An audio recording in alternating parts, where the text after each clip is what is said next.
What's up, guys? So I just had a new 24 F-150 for a customer, just dropped off momentarily.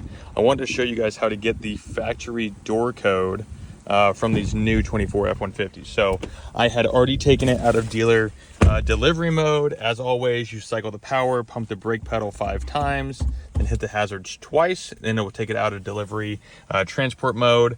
So in order to get the factory door code to appear on the screen in front of us, all you have to do is in the cup holders, there is going to be a key slot. You will insert the key, you will do accessory power, leave it on for 5 seconds or so, turn it off, switch out the keys, cycle power, and it should give us the door code. It should pop up. Let's see. Factory keypad code is